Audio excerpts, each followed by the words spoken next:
Sir Jim Ratcliffe mengatakan dalam pertemuan Rabu, bahwa dia yakin dan Ashworth akan segera menjadi bagian dari Manchester United, meskipun Ashworth perlu masuk arbitrase untuk melepaskan diri dari Newcastle United.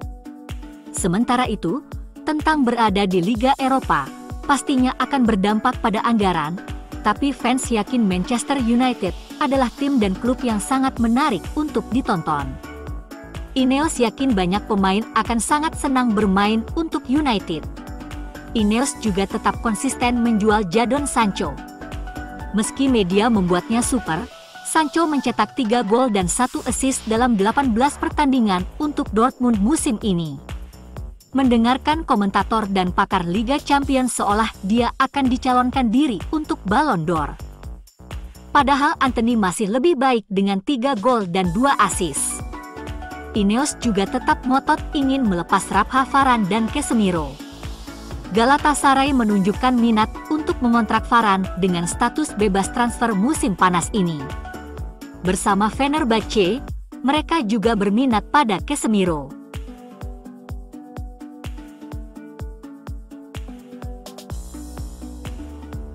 Di akhir masa jabatan Ole Gunnar Solskjaer di Manchester United, basis pendukung MU menganjurkan kepergiannya, tapi itu bukanlah keputusan yang bisa diambil dengan mudah. Sepanjang masa kepemimpinan OGS, fans tetap teguh dalam mendukung tim di hari pertandingan, selalu berharap untuk meraih kemenangan lebih dari apapun. OGS memiliki peluang yang adil, 3 tahun untuk mencapai prestasinya. Sebagai pemain, dia akan selamanya menjadi legenda, bukti karakternya. Namun, mengelola pasukan yang egois dan jutawan membutuhkan lebih dari sekedar warisan atau bantuan.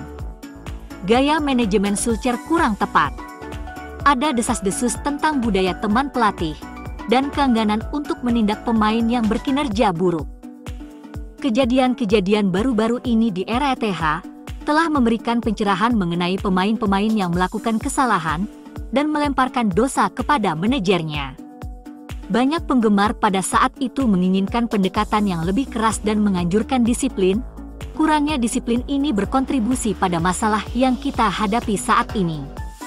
Erik ten Hag punya kemampuan dalam menghadapi tantangan, dari masalah Sancho, masalah Ronaldo, masalah Rashford, masalah Antony dan Greenwood menambah rekor krisis cedera. Meskipun terjadi kekacauan, dia mempertahankan persentase kemenangan yang patut dipuji, bahkan mengungguli manajer berpengalaman seperti Klopp dan Arteta pada tahap ini, memenangkan 1 trofi dan membawa MU ke 3 final. Ingat semua ini dalam 1,5 tahun. Bayangkan dia mendapat dukungan dengan struktur yang tepat, bayangkan kita memberinya kesempatan dan alih-alih memecat manajer tiap 2 tahun. Manajer inilah yang membuat situasinya berbeda dengan Ula. Jadi untuk menyederhanakannya, pada akhirnya, mengapa dukungan fans Basel kuat untuk Ten Hag? Sederhana saja, dia pantas mendapatkannya. Sama seperti Solskjaer yang pantas mendapatkan peluangnya, begitu pula Ten Hag. Dengan dukungan dan waktu yang tepat, ia bisa menjadi katalis kebangkitan Manchester United. Manchester United saat ini memimpin perlombaan untuk mengontrak Michael Olise menurut ESPN. Fabrizio Romano juga mengonfirmasi beberapa bulan lalu bahwa MU kemungkinan besar akan mengejar Olise. Winger berpaspor ganda ini adalah seorang penggemar MU. Ia dilaporkan terbuka untuk pindah meski absen di sepak bola Liga Champions. Menurut sumber, dia lebih memilih MU daripada Chelsea dan klub Liga Premier lainnya yang telah menunjukkan minat. Ineos bertujuan untuk memprioritaskan perolehan talenta muda dalam negeri yang dapat mereka kembangkan menjadi bintang, khususnya yang sudah terbukti di Premier League. Berdarah Inggris dan Prancis, Olise sangat memenuhi kriteria ini.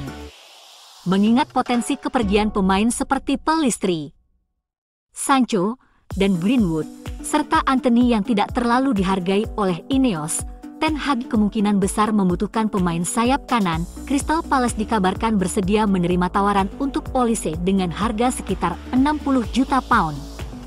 Meskipun terdapat laporan mengenai klausul pelepasan yang kira-kira sebesar angka tersebut, namun hal tersebut belum dikonfirmasi secara resmi. Tuduhan serius dibuat di Spanyol terhadap salah satu klub City Group. Klub La Liga, Girona, dituduh melakukan pembayaran di bawah meja dalam transfer pemain Ukraina, Dovbyk, dalam skema kecurangan pajak. Kecurangan dilakukan dengan pembayaran tidak dilakukan ke klub penjual untuk menghindari pajak Ukraina. Girona mungkin aman dari sanksi serius apapun, meskipun tentu saja hal itu bisa jadi merupakan tindakan kriminal yang dilakukan oleh pejabat City Group yang menyetujui skema tersebut. Persekongkolan penghindaran pajak tidak dapat dihukum berdasarkan peraturan UEFA. Namun, ikut serta dalam penipuan adalah hal yang wajar, namun tanpa menyelidikinya secara mendalam, sepertinya UEFA akan berargumentasi bahwa penipuan pajak termasuk dalam ketentuan penipuan. Tapi tetap saja mengkhawatirkan apakah tuduhan itu benar, dan City Group masih melanggar peraturan sampai sejauh ini. Oleh karena itu, sejumlah penggemar sepak bola memplesetkan nama Manchester City menjadi Manchester Cheating. Menurut Las Tampa, Manchester United bergerak cepat untuk mengontrak gelandang Juventus, Adrien Rabiot, musim panas ini. Pemain asal Prancis ini telah menjadi pemain kunci bagi raksasa Turin, namun masa depannya di klub tidak pasti karena kontraknya akan berakhir pada akhir musim. Juventus belum membuka negosiasi dengannya mengenai perpanjangan kontrak. Las Tampa mengklaim bahwa pembicaraan sedang menunggu sampai Juve menyelesaikan masa depan Massimiliano Allegri dan status Eropa mereka untuk musim depan. MU bergerak untuk mendapatkan pemain berusia 29 tahun itu yang bisa tersedia dengan status bebas transfer musim panas ini. Bayern Munich juga dianggap berminat pada mantan lulusan Paris Saint-Germain yang dapat menyetujui prakontrak dengan klub luar negeri setelah memasuki 6 bulan terakhir kontraknya.